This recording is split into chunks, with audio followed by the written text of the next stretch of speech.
Hello everyone. तो next topic है parallel plate capacitor.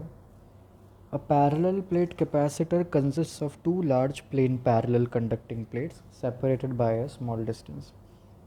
We first take the intervening medium between the plates to be vacuum. The effect of a dielectric medium between the plates is discussed in the next section. अभी हम air ही medium लेके चलेंगे इसके अंदर, फिर आगे के lectures में, आगे के वीडियोस में हम दूसरे मीडियम्स की भी बात करेंगे। अब हो ये रहा है, let A be the area of each plate and D the separation between them. The two plates have charges Q and minus Q. Since D is much smaller than the linear dimension of the plates, D square is very small as compared to area. We can use the result of an electric field by an infinite plane sheet of uniform surface charge density, जो हमने पिछले chapter में पढ़ा था। आपने अगर video देखे होंगे तो आपको याद होगा, और अगर नहीं भी पढ़े हैं तो आप प्लीज़ उन वीडियोस को जाके देखें और वहाँ से आपको रिज़ल्ट मिल जाएगा। तो क्योंकि प्लेट्स के बीच का सेपरेशन काफ़ी कम है, प्लेट्स को हम इनफाइनाइटली लार्ज मान सकते हैं as compare to the separation between the plates.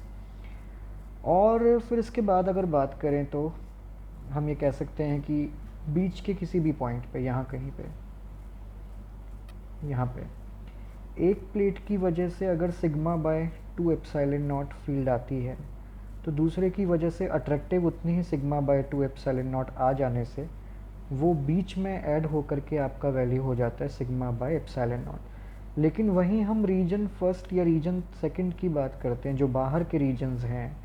यहाँ आप अगर कोई टेस्ट चार्ज लेते हैं तो पॉजिटिव प्लेट से जितना रिपल्शन जाएगा sigma by 2 epsilon nought, negative से उतना ही attraction sigma by 2 epsilon nought होने की वजह से रीजन फर्स्ट और रीजन थर्ड का रिज़ल्ट ज़ीरो आ जाता है, और रीजन फर्स्ट और रीजन सेकंड का ये वाला।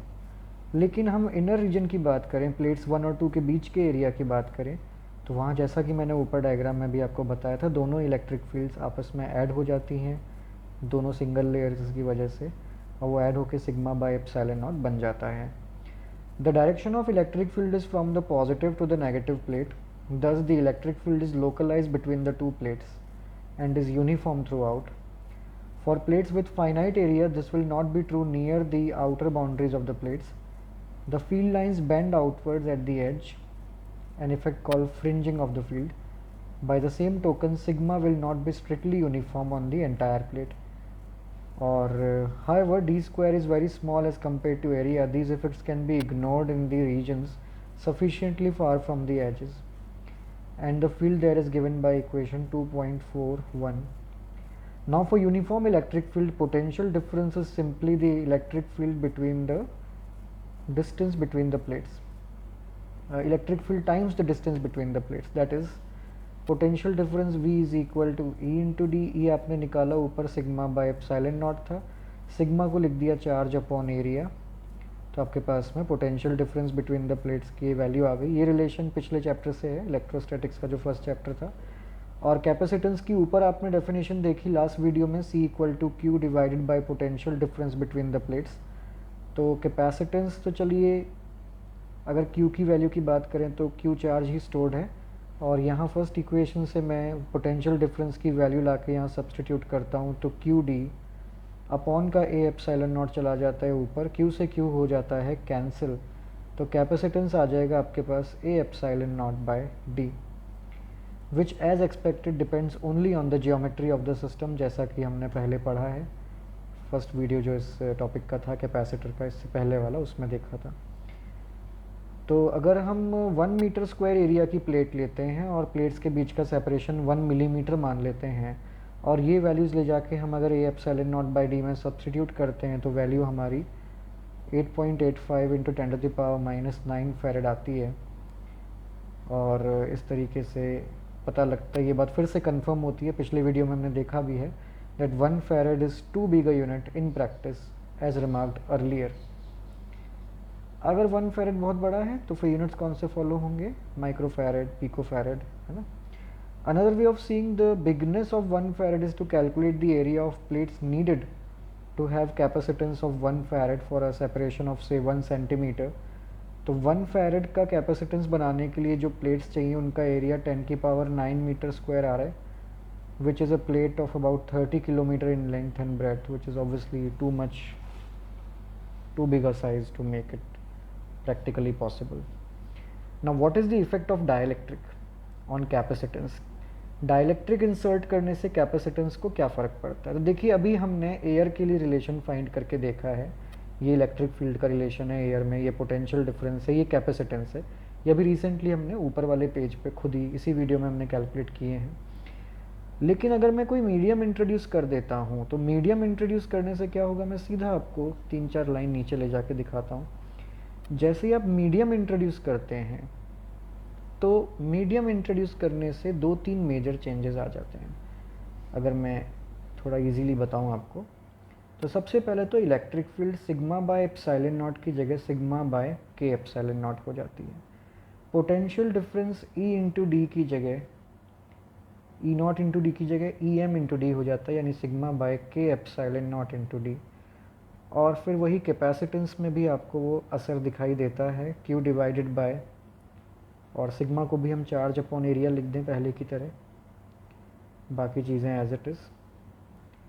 तो v को लिख दिया क्यू डी अपॉन का के ए एप्सिलॉन नॉट चला गया ऊपर, q से q कैंसिल हो जाता है। तो मीडियम भर देने पे प्लेट्स के बीच की पूरी वॉल्यूम में मीडियम अगर हम फिल कर देते हैं, डाइलेक्ट्रिक मीडियम फिल कर देते हैं, तो capacitance k times A epsilon not by D होता है, जो कि यहाँ पे आपको नज़र आता है इक्वेशन 2.51 में।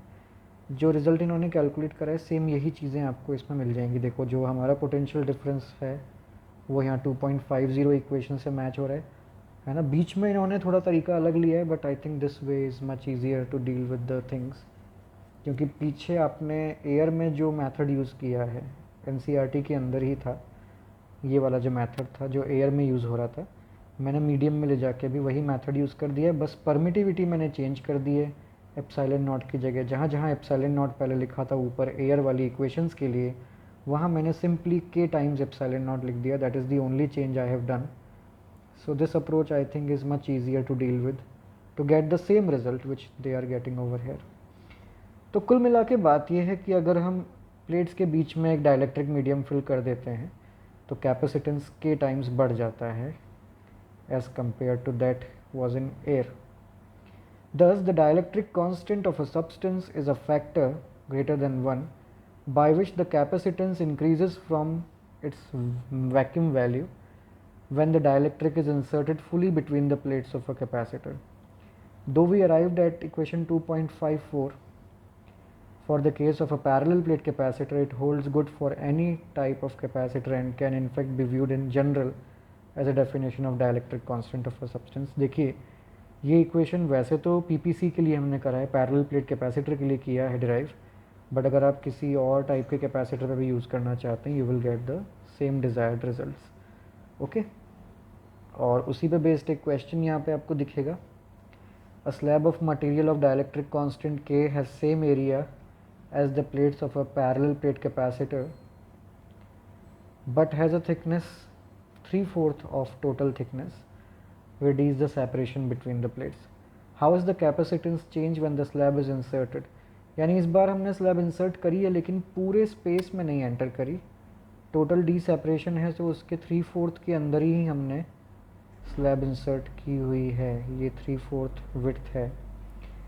तो एयर में तो अगर हम देखते हैं पोटेंशियल डिफरेंस का फॉर्मूला, तो एयर में तो अलग पोटेंशियल डिफरेंस रहेगा और मीडियम के प्रेजेंस में अलग।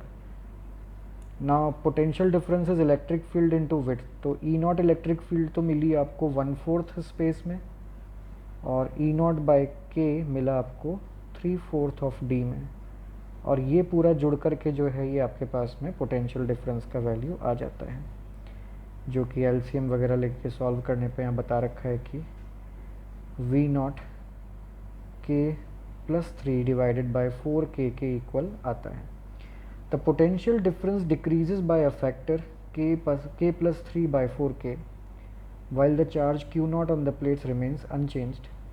The capacitance thus increases, है ना, क्योंकि यहाँ पे बैटरी तो कनेक्टेड थी नहीं, तो हम ये मान के चल रहे हैं द चार्ज इज़ कांस्टेंट, और पोटेंशियल डिफरेंस डिक्रीज़ होने का मतलब भी यही है वैसे देखा जाए कि चार्ज कांस्टेंट अज्यूम कर। एक्चुअली दो तरह के केसेस होते हैं, अगर पोटेंशियल डिफरेंस कांस्टेंट रहता है तो चार्ज की वैल्यू अकॉर्डिंगली चेंज करते हैं, और इलेक्ट्रिक फील्ड अगर कांस्टेंट है या चार्ज अगर कांस्टेंट है तो उस कंडीशन में फिर हम ये मानते हैं कि पोटेंशियल डिफरेंस में कुछ चेंजेस आए होंगे।